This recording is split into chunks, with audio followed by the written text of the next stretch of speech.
MIDI is a communication protocol. It's an abbreviation for Musical Instrument Digital Interface, and it is a communication language and specification that allows hardware, software, controllers, computers, and other things to connect via a network. There's this marketplace NPR radio show that talks about MIDI. They talk to one of the founders and talk a little bit about the money involved with MIDI. So one important thing to know, very important, is that MIDI is not audio. So MIDI is a digital message that gets sent, and it can trigger audio, but it in itself is not audio. It's data. And this is helpful for composers. I'm going to show a little profile from a Hollywood composer that and how he uses MIDI in a second to cut costs and to demonstrate the way things sound before working with musicians. So MIDI is used to streamline combining together different audio devices. So you can have a bunch of synthesizers, samplers, digital audio workstations like Logic, Pro Tools, FL Studio, Ableton, etc., drum machines, pedals, and those can all get connected together and work together using this communication protocol of MIDI. In addition, a lot of classic video game music, cell phone ringtones, and other things that you're used to hearing all the time are made and driven using MIDI. So before we get into the history, I want to show this this little profile about the composer for Family Guy. Apart from its resolutely irreverent sense of humour, one of the defining features of Fox TV show Family Guy is the extensive use of lush musical arrangements. We find out from the show's composer, Walter Murphy, how the music for Family Guy is created, from turning a script into a song, right through to recording a live 60-piece swing band on one of the most famous scoring stages in the world. My name is Walter Murphy.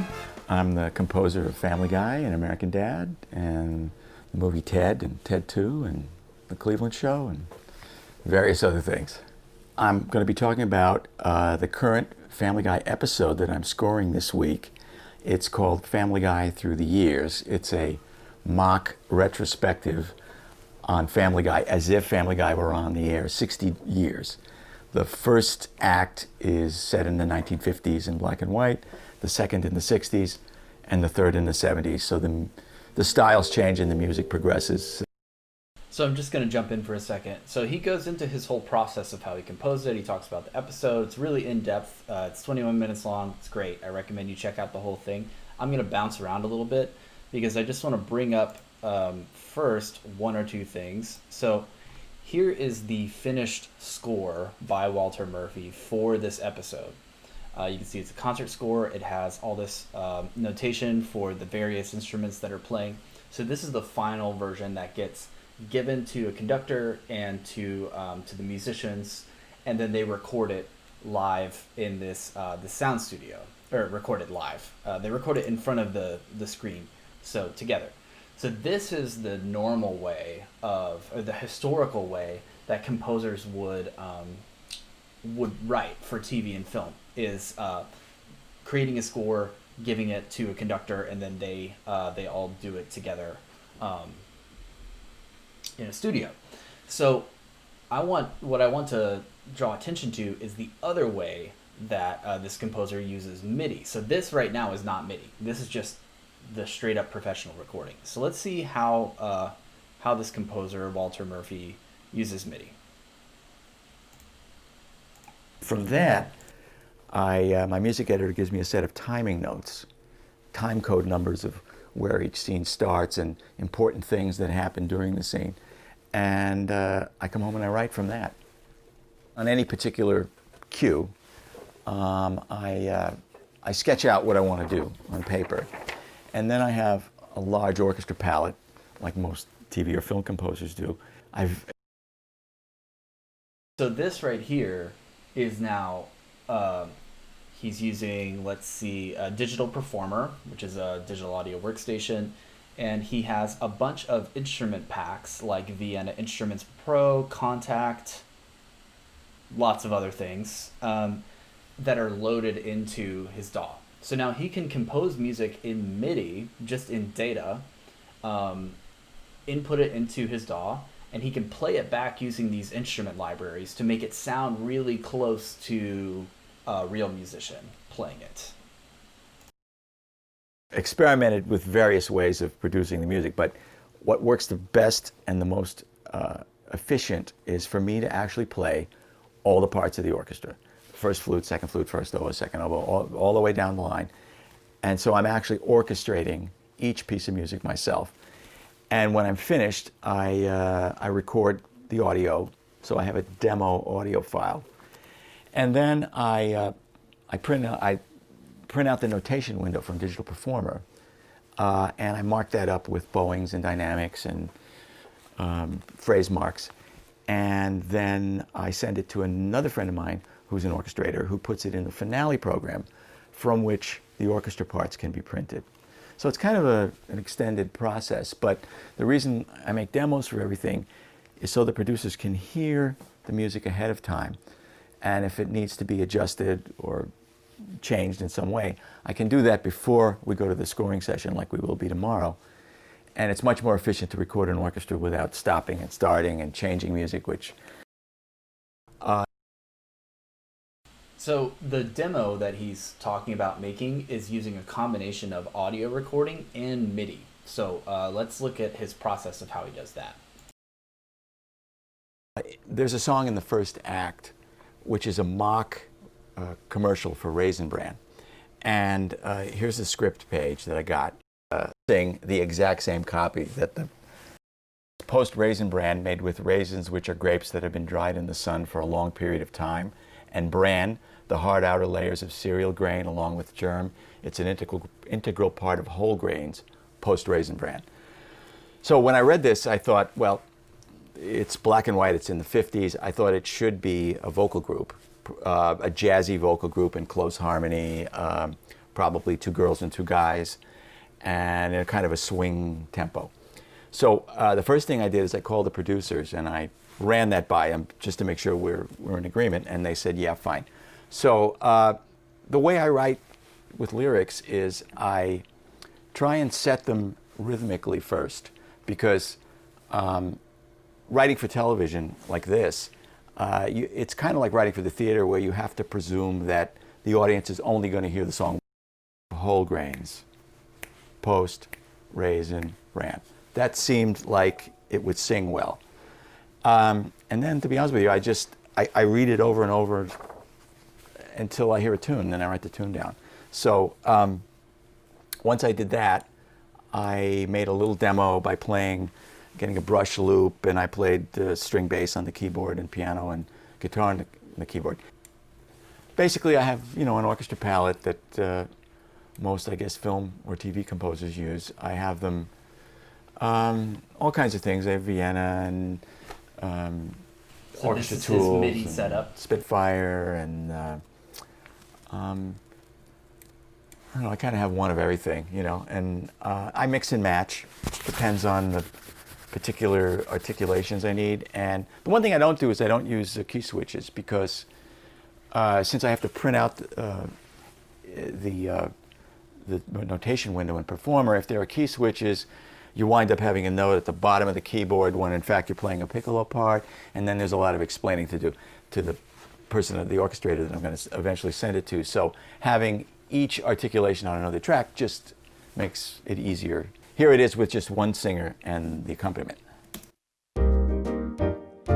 Post Raisin Bran, made with raisins, which are grapes that have been dried in the sun for a long period of time.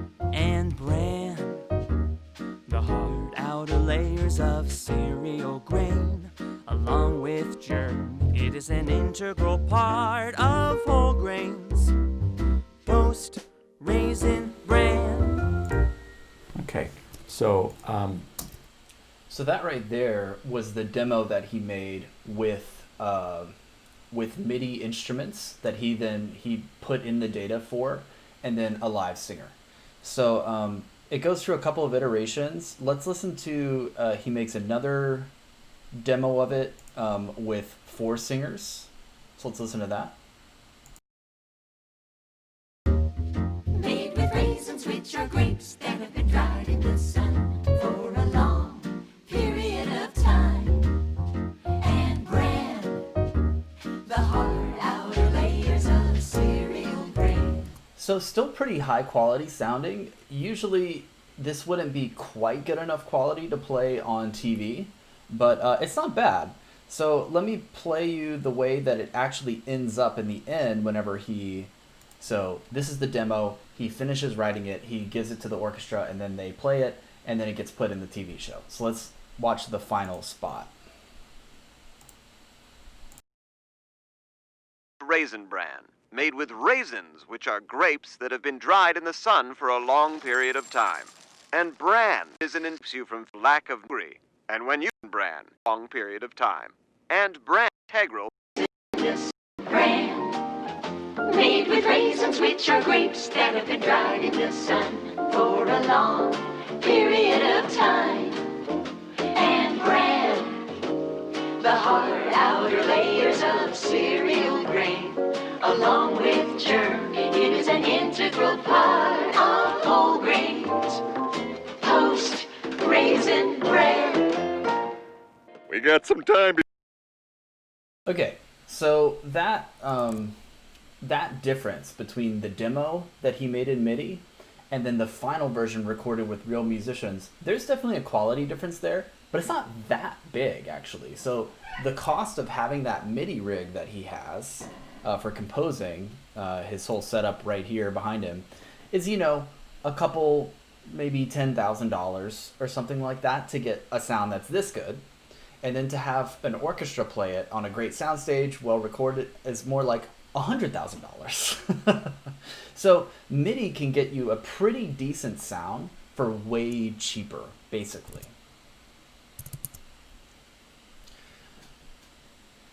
So MIDI was invented in 1983, and it was invented by 2 synth inventors, business owners, Ikutaro Kakahashi of Roland and Dave Smith of Sequential Circuits. And this image right here is the big moment of them unveiling their invention of MIDI. And it doesn't look like anything, but it is, because there's 2 different brands of synthesizers and they're connected together using MIDI. They're synchronized.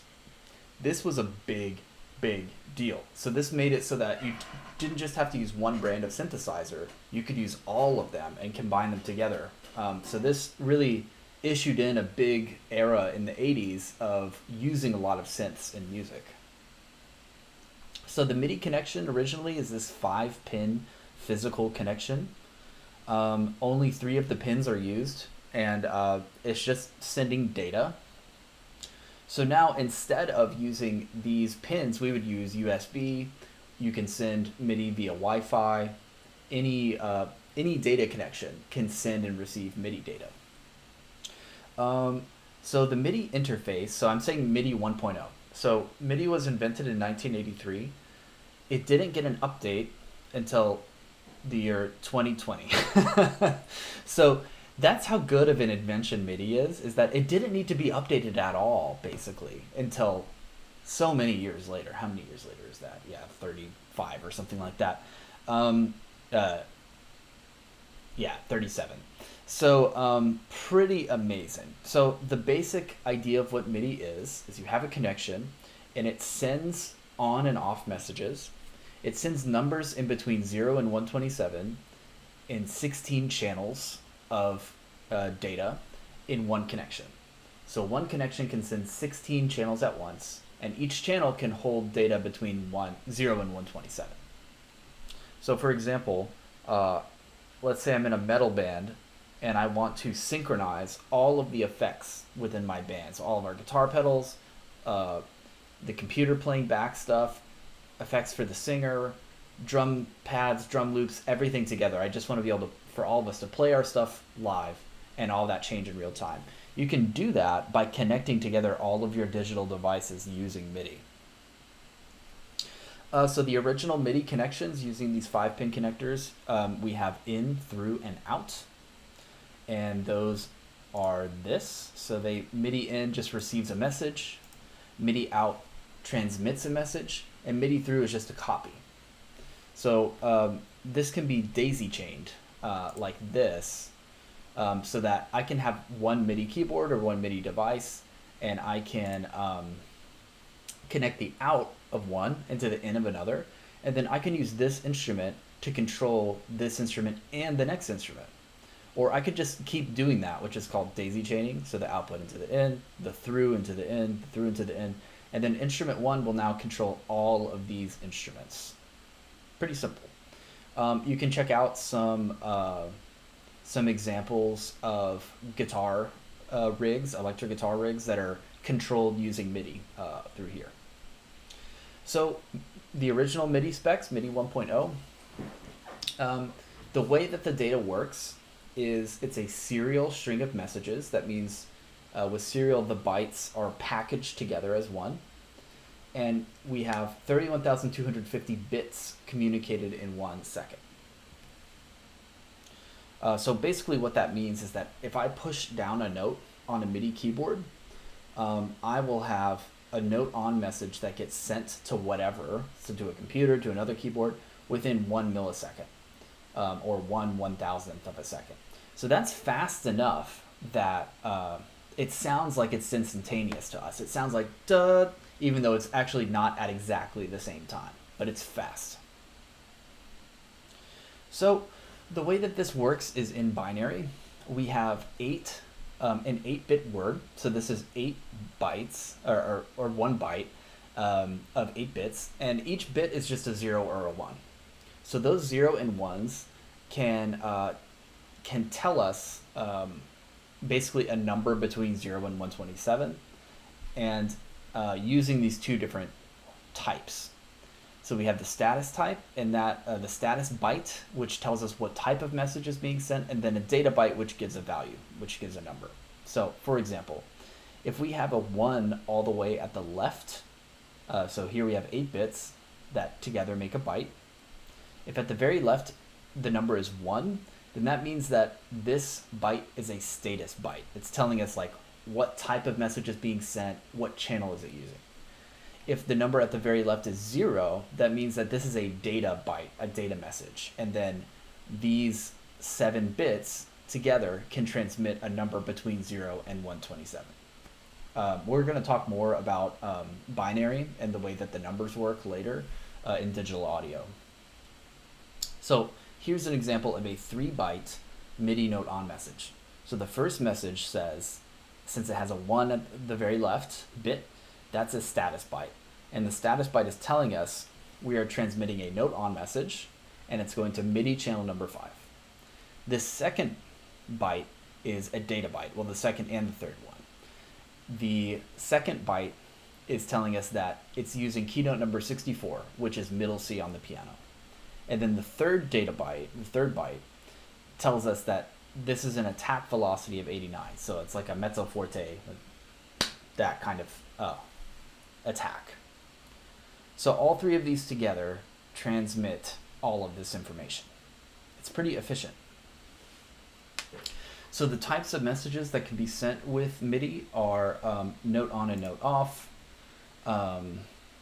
program change, which is like changing the sound, control change, pitch bend, so bending the pitch, channel pressure or attack, meaning like how hard is the note being struck or hit.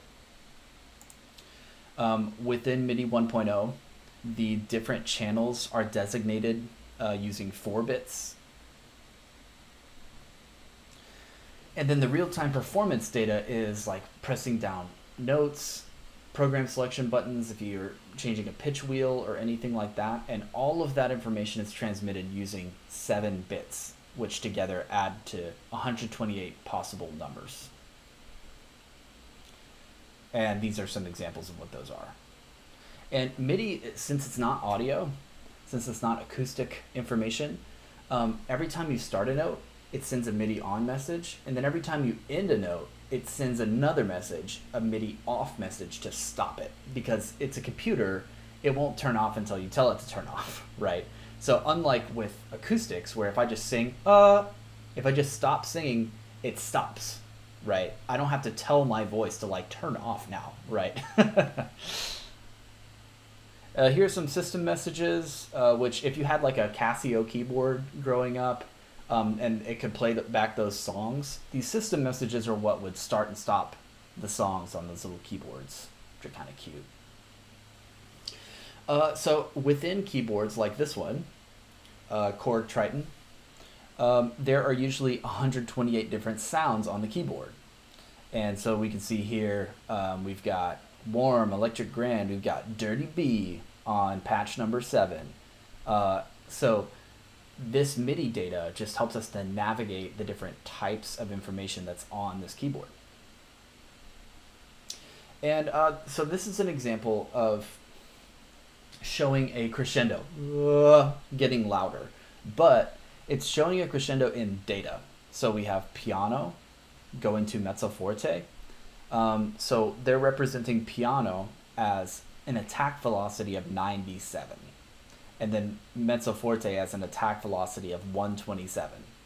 I wouldn't say that that's correct. Actually, since it's 0 to 127, piano would be more like a 20, and then forte or fortissimo would be 127 on top of it. So we're taking these musical parameters and we're representing them using data. Here's some more stuff. And here is a representation of how MIDI would tie together different devices. So here I've got my my amazing old computer connecting to a MIDI interface. And that MIDI interface can also be connected to a keyboard, a recorder, and a mixer. And that MIDI interface can connect together all of that with some sound banks, with a drum machine, with a sampler, with effects, with audio routing. So MIDI is really the traffic controller for putting together a bunch of different types of devices, which is why it's so important. Okay, so let's watch this history video about the invention of MIDI, and it also goes into like some of the applications of MIDI, and then we'll talk about it.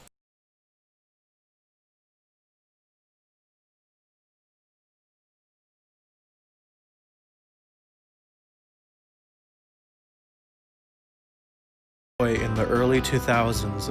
When I was a small boy in the early 2000s, I used to hop on my family's Windows 98 computer and use AOL to look up things. I primarily used it to play shitty Flash games. Also, I looked up ghost stories on SFOGs.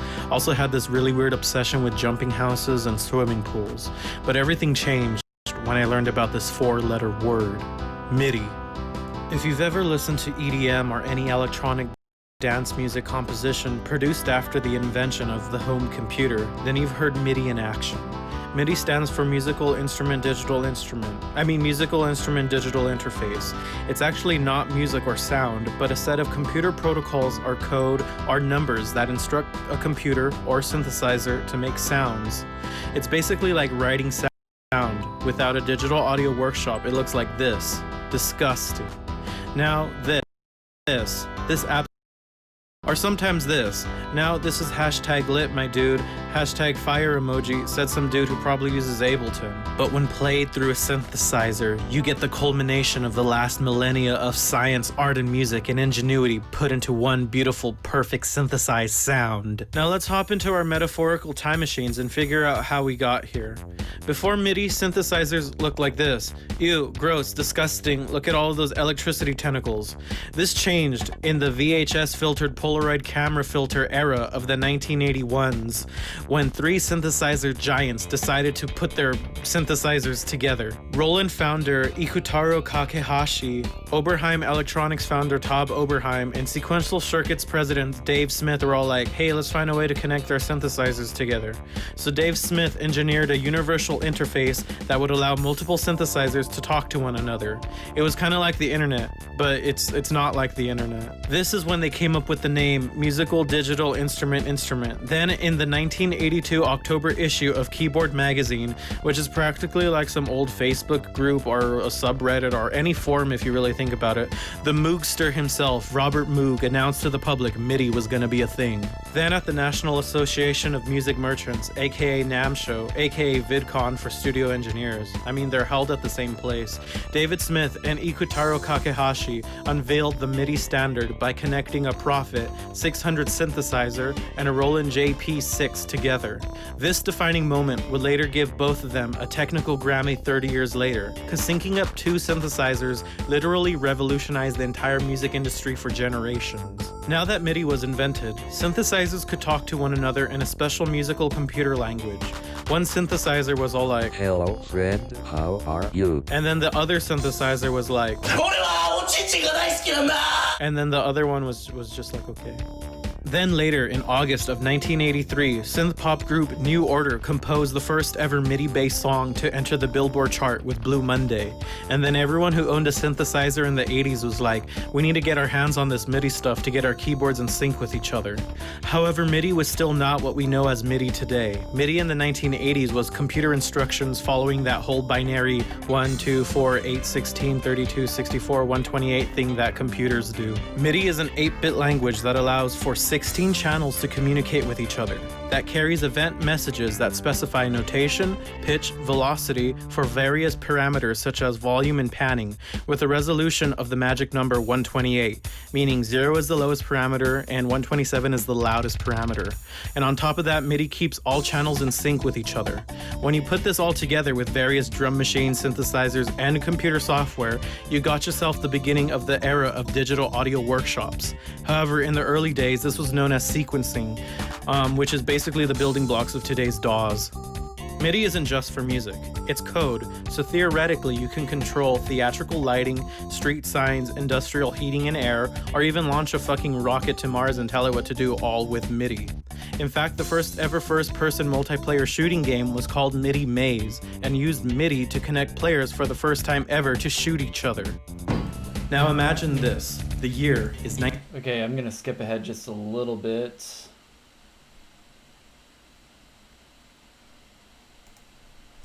General MIDI was created by both the American MIDI Manufacturers Association and, to make it even more vaporwave, the Japanese MIDI Standards Committee. General MIDI is the popular music synthesizer standard infamous for its nostalgic early computer sound. With 128 magic number different instruments, any homemade studio musician could craft their own musical pieces with ease. You had your piano, guitar, strings, and on the 10th channel, you had your drum machine. General MIDI set a standard for all MIDI synthesizers with these following rules. To allow 24 voices to be active simultaneously, including at least 16 melodic and 8 percussive voices. Respond to note velocity, support all 16 channels simultaneously, with the 10th channel being reserved for the drum machine. Support polyphony, or multiple simultaneously hit notes on each channel. And with this, the MIDI sound we know and love was created. The general MIDI sound was often used in early computer video games because the size of files were significantly smaller than audio files. Entire musical compositions could be composed in less than 100 kilobytes of space. MIDI was also used in early cell phone technology because of its compactness. Many ringtones were actually MIDI. Initially, when I used my primitive dial-up internet to explore the early reaches of the World Wide Web, MIDI's compact size is what initially drew me in. I could use various software like Noteworthy or my personal favorite, Anvil Studio, to open and rearrange MIDI and create my own songs.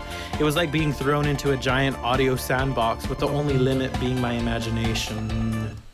Okay, so that's a good stopping point. So MIDI, as you can see, radically changed the music industry and also brought in this whole era of sounding more synthetic, using more synthesizers. And that's because you could make a MIDI sequence. So if you see right here, this is an example of a bunch of just data that's mapped into a tempo and meter to be musical, that will then trigger different sounds or different instrument libraries. So instead of representing music just in notation that's read by a musician, it can be represented using data, and then that data can drive different samples. So MIDI 2.0 was updated in 2020 by the MIDI Manufacturers Association, otherwise known as MMA, but not like, mixed martial arts. So a big difference is that we have what's called MIDI Capability Inquiry. So it's like a bigger protocol to connect things together and for messages to go two ways rather than just one way. And then there's an upgrade. Instead of having 8-bit messages, we have 32 and 64-bit messages. So here's an example of MIDI 2.0. So we have the MIDI control that could connect between MIDI 1.0 and MIDI 2.0. So that's good. It's backwards compatible. And it can do a bunch of other things too. So here's a note on message. So one message within MIDI 2.0. So it's 64-bit, one 64-bit message instead of 3 8-bit messages like we saw before. And it's spread out a little bit differently and has just basically more information. Here are some different types of messages within MIDI 2.0. There can even be up to 128-bit messages, and they happen at the same speed, right? So it's still a serial message that gets transmitted at 31,000 bits, per second. But now we can just fit more bits in there. So more examples here. Okay, lastly, or close to lastly, I want to talk about quantization. So we're making a sequence that could be set up in a score, and now it's being made into this MIDI sequence in a piano roll. So since we're dealing with data, it's a lot easier to move around these data points. So right here, you can see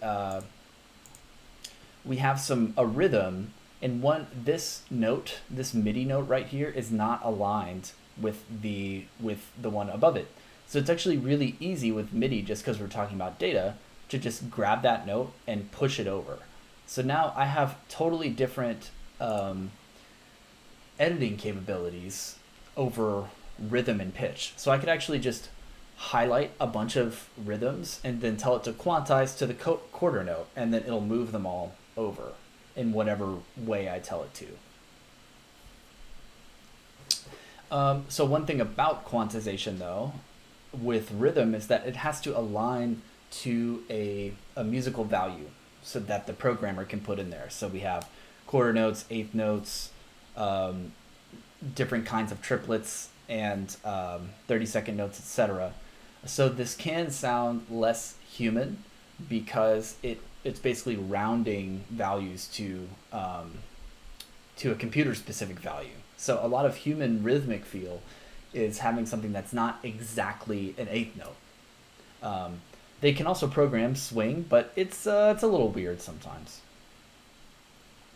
So let's check out one of my favorite video game soundtracks made using MIDI. This is a recent game called Shovel Knight that uses MIDI for all of its music. And let's get a little taste here.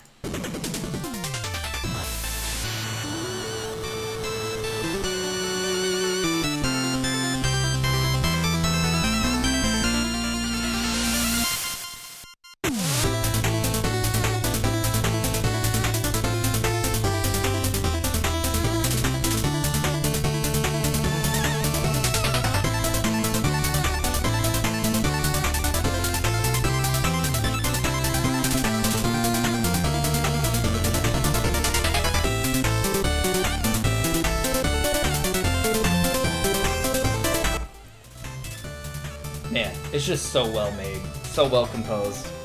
And as that YouTuber was talking about, the color of the sound has this early computer sort of nostalgic flavor to it. And this is now something that we can compose in to make like chiptune or 8-bit music. And then you could combine that with more realistic sounding instruments. But MIDI has this particular flavor to the sounds, especially the early and general MIDI sounds. So MIDI is also used in play-along video games and applications like the Rock Band and Guitar Hero games. So anything where you have a stream of information that you have to match can be made using MIDI. So this right here is actually just a sequence, a MIDI sequence like we saw, up here. But then it's gamified to where you have to match the sequence with a controller in order to succeed at the game. So this is just learning to play a MIDI sequence on a goofy MIDI guitar. That's all these games really are, which is cool. So up next, we have MIDI devices. So I just want to give you some examples of all the possible things that can be used using MIDI.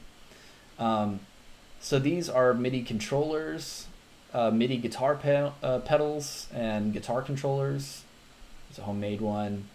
A MIDI sequencer, like a drum machine. MIDI drum machines, both in hardware and in software. Let's see. MIDI keyboards, like the ones you'll get to use. This is a Lady Gaga song made into a MIDI sequence that's played, in a YouTube video. We have keyboard synthesizers. So keyboard synthesizers have audio outputs, whereas a MIDI keyboard does not have an audio output. Because is MIDI audio? No. MIDI is data. So you can have a keyboard that does both, but usually they're one or the other. It's a MIDI keyboard that uses data, or a synthesizer keyboard which uses audio. Sound modules that hold a bunch of different sounds within them that you can trigger using MIDI. You can get sound cards that are MIDI enabled. Software synthesizers of all kinds. Samplers that can be triggered using MIDI. And drum machines.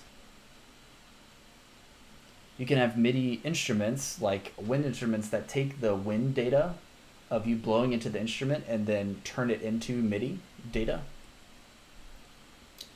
MIDI drum machines, MIDI breath controllers, MIDI guitars, and that's it. So MIDI has a wide range of applications, and it's been updated, and it's basically completely ubiquitous within the music industry, within audio engineering. So utilize MIDI in your own projects to broaden the possibilities of what you can do. And you don't have to use MIDI for this kind of like vintage chiptune kind of ways. You can also use MIDI to get a completely realistic sound, like the film scoring composer we listened to at the beginning.